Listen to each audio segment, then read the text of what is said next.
Nggih, bisa dimulai nggih. Monggo. Nggih. Assalamualaikum warahmatullahi wabarakatuh. Terima kasih Bapak Ibu semuanya dan siswa-siswa yang mengikuti Zoom hari ini. Hari ini ada pemaparan materi tentang penerapan kimia dalam kehidupan sehari-hari oleh Bu Nani Widyastuti yang profilnya Bu Nani itu dulu lulusan Universitas Negeri Malang, kemudian putra 2, sudah berpengalaman berbagai macam bidang di bidang kimia dan dalam hal mengajar tidak diragukan lagi. Hari-hari ini yang kita tunggu yaitu tentang aplikatif kimia dalam kehidupan sehari-hari. Monggo Bu Nani, saya persilahkan.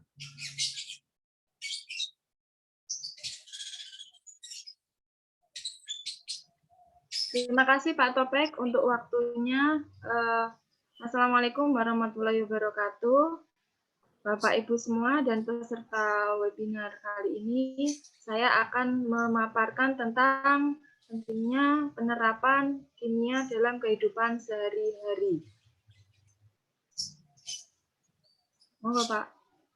Dari yang kita tahu, kimia itu sangat erat dengan kehidupan kita. Nah, sebelum kita saya menjelaskan apa kimia itu, maka kita harus tahu dulu pengertian ilmu kimia itu apa. Ilmu kimia atau dikenal dengan kimia itu adalah yang mempelajari tentang susunan, struktur, sifat, dan perubahan materi. Jadi di sini susunan, ada susunan atom, di sana ada struktur atom, ada elektron yang dulu pernah kita pelajari mulai dari SMP, kemudian SMK, di kelas 10 juga masih dipelajari lebih lanjut lagi. Nah, untuk sifat, yang kalian tahu, kita tahu sifat itu ada sifat fisika dan juga ada sifat kimia. Kalau sifat fisika berarti sifat yang berkaitan dengan penampilan fisik zat. Jadi misalkan di sana ada titik didih, ada titik leleh, kemudian nanti ada kekerasan zat. Ini bukan kekerasan tentang pertikaian ya, tapi ini adalah kepadatan kekerasan zat atau kelunakan zat. Kemudian kalau sifat kimia berarti sifat yang berhubungan dengan zat-zat kimia. Misalkan contohnya itu adalah zat mudah tidaknya terbakar, mudah tidaknya bereaksi, kemudian mudah tidaknya berubah warna, dan sebagainya. Kemudian ada lagi ilmu kimia itu mencakup tentang mempelajari perubahan materi. Ini hampir sama dengan sifat kimia. Jadi kalau perubahan materi itu juga ada perubahan fisika dan ada perubahan kimia. Kalau perubahan fisika yang kita tahu itu adalah perubahan yang tidak menimbulkan zat baru. Contohnya apa? Di sana ada perubahan wujud. Jadi kalau wujud misalkan dari padat dia berubah menjadi cair, cair menjadi padat, atau misalkan cair menjadi gas, atau gas menjadi cair, dan seterusnya. Kemudian ada perubahan kimia. Kalau perubahan kimia berarti itu masih di slide kedua Pak Topik. Ya. Kalau perubahan kimia di sana merupakan perubahan yang menimbulkan zat baru. Nah, ini ciri-cirinya berarti nanti adanya endapan, kemudian adanya perubahan warna, terjadi perubahan suhu, kemudian nanti di sana misalkan ini yang sering kita temui adalah kita membakar kertas. Nah, dari kertas yang terbakar di sana sangat jelas sekali kalau terjadi perubahan kimia. Apa yang kita dapat amati? Yang pertama, kalau ada api berarti nanti selalu ada asap. Kemudian di sana ada kertasnya semula misalkan berwarna putih. Nanti dia berubah menjadi warna apa?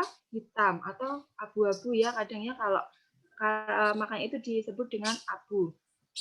Kemudian nanti terjadi perubahan suhu. Kalau kalian pegang kertas yang terbakar, nah kira-kira panas apa tidak? Nah, itu berarti terjadi perubahan suhu dan abu itu adanya endapan. Next, Pak Topik. Nah, di sini yang kita bahas lebih lanjut itu adalah tentang penerapan kimia dalam kehidupan sehari-hari. Jadi kadang-kadang kita sedikit menyepelekan untuk apa sih belajar kimia, toh nanti juga di kehidupan tidak digunakan. Atau dalam pekerjaan kadang kita tidak berhubungan dengan kimia. Mikirnya kita begitu, tetapi aslinya ya kodratnya itu kita dekat sekali dengan ilmu kimia. Yang pertama, di sini kimia menjadi elemen penyusun dalam tubuh. Nah, kalau kita tahu penyusun utama tubuh itu apa? Berarti di sana ada tulang. Nah, tulang itu terdiri dari ada fosfor. Kemudian di dalam tubuh itu nanti ada nitrogen juga, ada asam juga. Loh, kenapa kok asam ada di dalam tubuh? Karena lambung kita itu berisi ada apa? Asam HCl ya atau asam klorida, justru malah asam keras yang ada di tubuh kita. Tetapi itu justru bermanfaat bagi tubuh kita karena kadarnya dalam kondisi standar.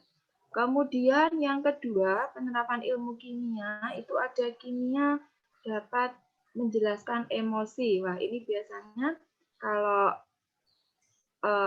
anak muda sekarang itu adalah chemistry-nya dapat.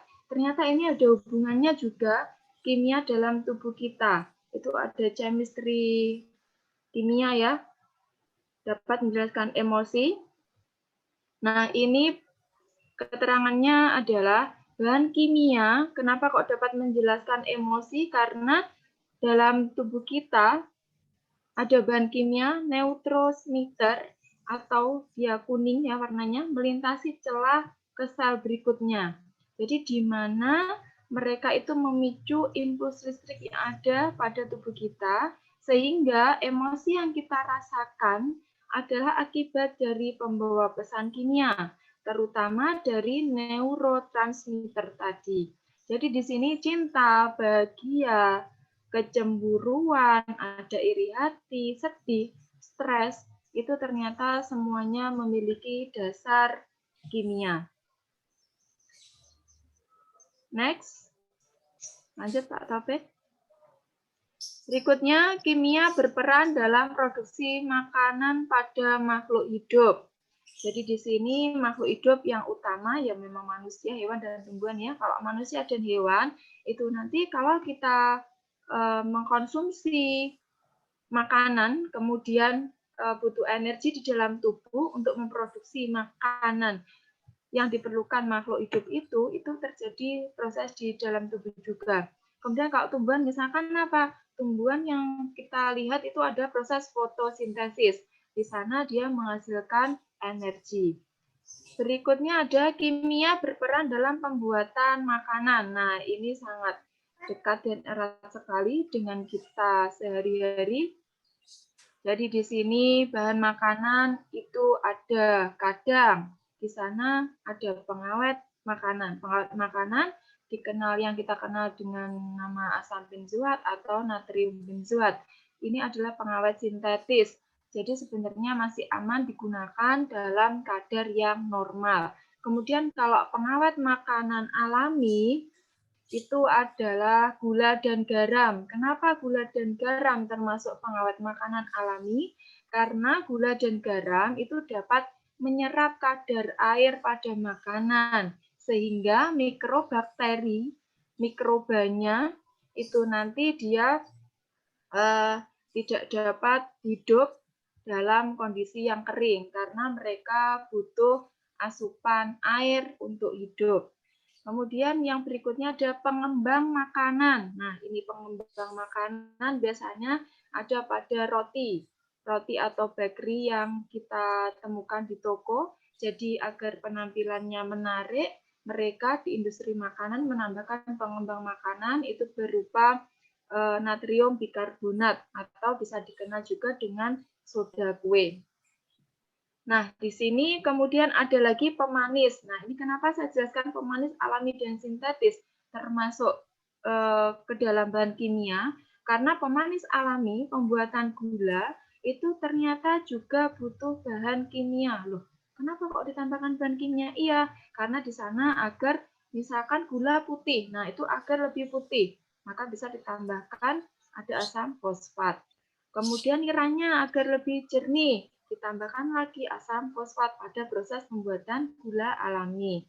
Nah, dan gula alami, jadi pemanis alami itu maaf tidak hanya gula, tapi di sana bisa gula, bisa madu, dan itu juga mengandung senyawa kimia atau senyawa organik. Jadi di sana ada glukosa, ada fruktosa, dan mengandung sukrosa yang termasuk ke dalam golongan karbohidrat. Kemudian ada pemanis sintetis.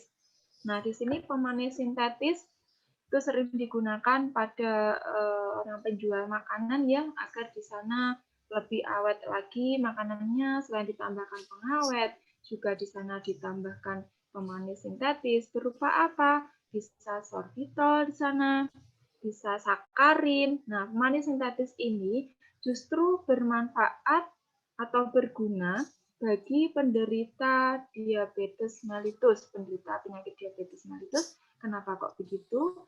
Karena dia memiliki kalori yang lebih rendah daripada gula atau daripada madu. Jadi lebih aman. Nilai kemanisannya itu lebih manis, tetapi memiliki kalori yang lebih rendah. Sehingga banyak dijual di pasaran, itu ada pemanis sintetis berupa sorbitol, ada sakarin yang aman bagi penderita penyakit diabetes. Kemudian ada kimia berperan dalam bidang pertanian. Wah, ini sudah tidak dilakukan lagi karena kami dari SMK Pertanian, Perikanan, Perkebunan, dan juga pengolahan hasil pertanian sering menggunakan bahan kimia. Kalau di lahan, ini biasanya menggunakan pupuk. Nah, pupuknya bisa pupuk alami. Pupuk alami itu ternyata juga ada bahan-bahan kimianya. Kemudian menggunakan pupuk kimia. Jelas ya di sana nanti ada nitrogennya, ada fosfornya untuk menambahkan agar hasil panennya itu juga semakin melimpah.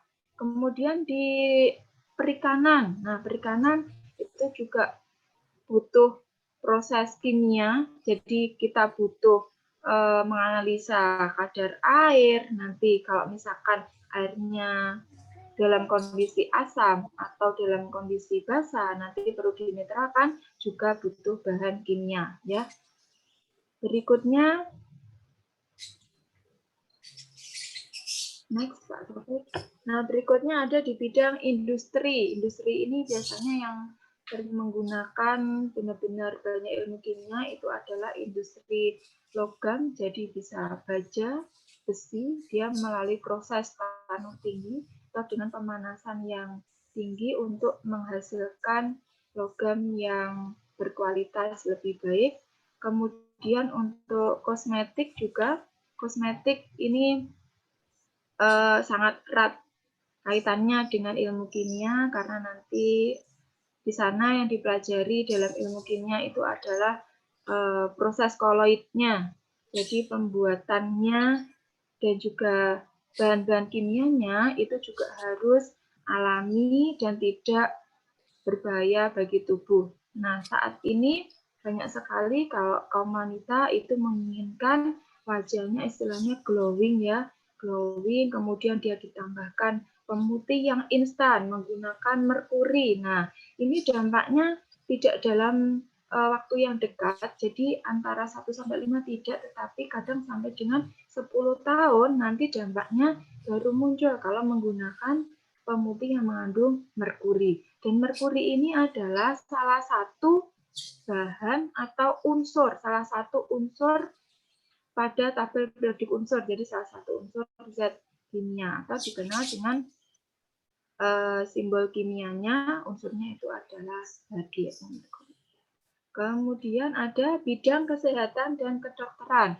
Nah, pada bidang kesehatan dan kedokteran ini seringkali digunakan kalau kesehatan kedokteran seringkali mungkin kalau sakit jelas ya, di sana ada bahan-bahan kimia yang ditambahkan, ada obat itu sangat jelas kaitannya karena dengan dunia farmasi, sehingga vitamin juga, misalkan orang sehat, ternyata orang sehat itu juga di bidang kesehatan, di bidang kedokteran juga membutuhkan kimia, misalkan vitamin, multivitamin, itu juga ada vitamin E, ada mulai dari vitamin A, vitamin B, C, dan E. Apalagi ini di situasi pandemi COVID-19 ini, kita juga harus menjaga kesehatan, jadi kita harus rutin mengkonsumsi multivitamin ya, biar tubuh kita tetap kuat dan sehat dalam menghadapi virus yang ada di luar.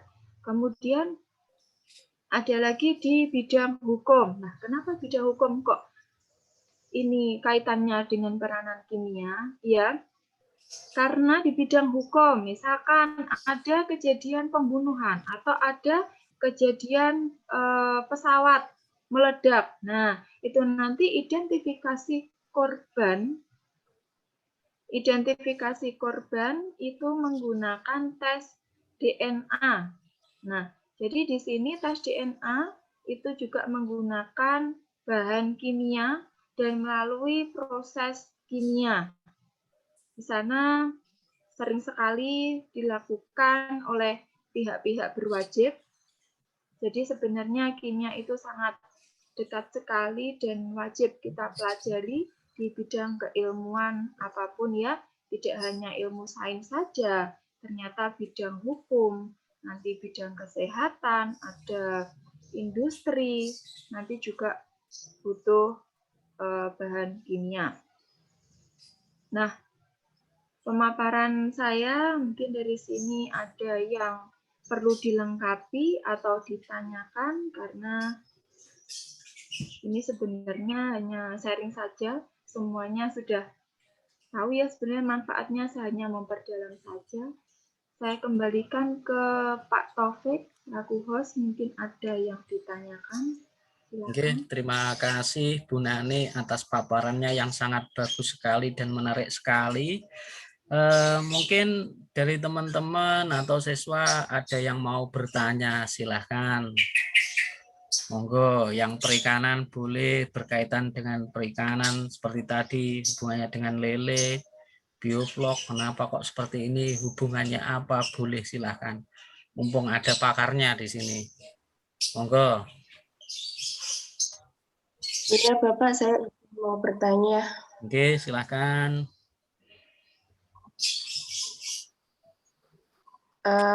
Selamat pagi Bu Nani.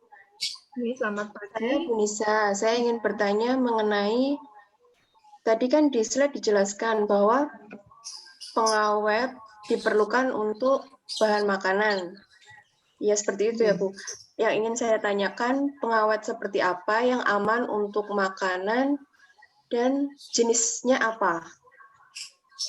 Mungkin itu dulu Bu, terima kasih.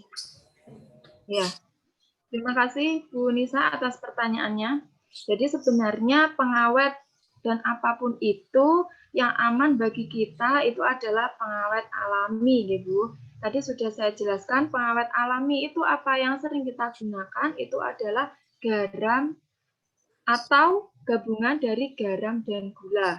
Nah, kenapa garam dan gula? Kalau garam dan gula di sana dia bisa menyerap kadar air pada makanan. Jadi mikroba itu hidup kan butuh air. Nah, nanti kalau airnya itu sudah terserap oleh paduan garam dan gula, itu nanti sehingga produk makanan atau bahan makanan itu menjadi kering dan tahan lama. Kemudian kalau garam saja yang sering kita gunakan itu seringnya adalah ikan asin.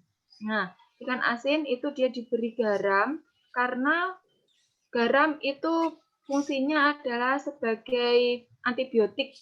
Jadi di sana lebih sehat ya, mikrobanya tidak bisa hidup dan bahkan dia bisa mati. Sebenarnya dalam keilmuan itu dia tidak bertahan lama untuk hidup, tetapi sering kita temukan itu adalah sampai dengan mati. Kalau pengawet sintetis yang aman sering sekali digunakan di industri itu adalah asam benzoat, tetapi harus dalam kondisi atau ukuran ppm yang standar, jadi tidak boleh berlebih. Oke, itu yang aman. Sering sekali, tapi harganya ini pengawet sintetisnya itu agak jauh lebih mahal ya daripada yang formalin. Nah, sekarang sering sekali kita temukan itu adalah pengawet formalin di pasaran karena harganya relatif lebih murah, kemudian mudah didapat, sehingga para industri kadang UMKM itu menggunakan pengawet formalin yang berbahaya. Mungkin begitu, Bu Nisa. Ada yang masih dipertanyakan lagi? Iya, Bu Nani, terima kasih. Saya mau bertanya, itu kan tadi menggunakan garam ya. Terus untuk ketahanannya, kalau misalkan menggunakan pengawet alami seperti garam dan gula, ketahanan pangannya kira-kira berapa hari ya, Bu?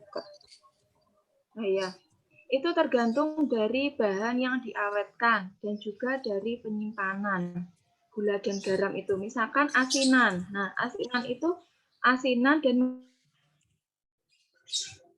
jadi tergantung cara penyimpanannya juga, Bu Nisa. Wadah itu juga mempengaruhi. Jadi kalau wadah untuk menyimpan itu tidak steril, meskipun kita berusaha mengawetkan gula dan garam tadi, menggunakan gula dan garam, itu juga akan lebih mempercepat masa pembusukan ya, atau oksidasi, begitu.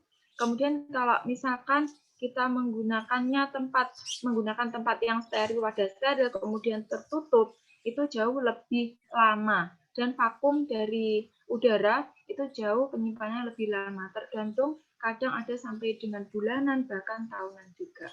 Tergantung bahan dan penyimpanannya juga. Begitu ya, Bu Nisa?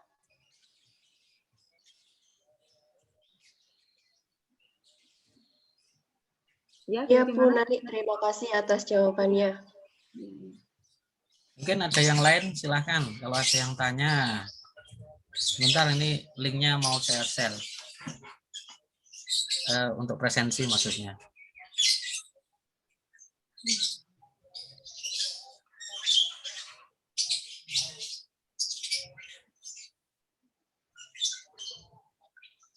Silakan, monggo.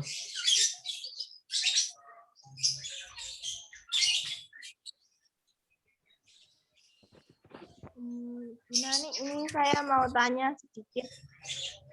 Apa saat ini kita bisa hidup tanpa adanya bahan kimia, tanpa menggunakan bahan kimia gitu? Terima kasih. Oh, iya. Terima kasih pertanyaannya, Mbak Agnes ini ya. Kita apakah bisa hidup tanpa bahan kimia pada saat ini? Ini saya rasa kalau saat ini kita sudah tidak bisa lepas dari bahan kimia.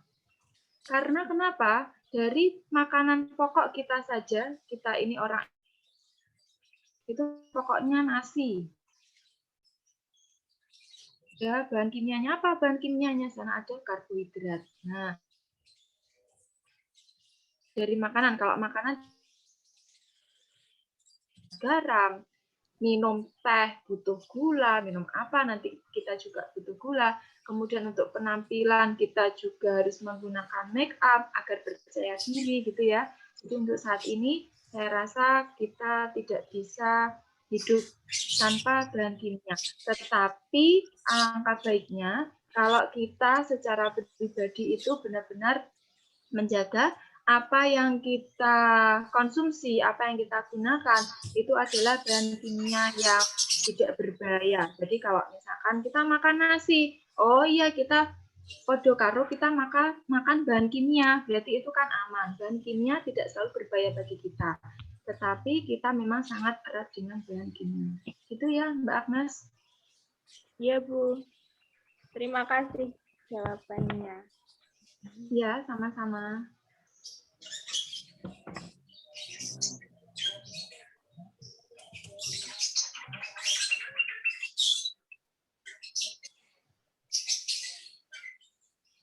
Monggo yang lain.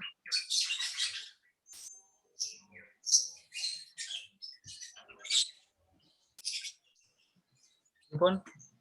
Sudah ada? Sudah selesai semua, maksudnya tidak ada yang tanya. Napa diakhiri? Pripun?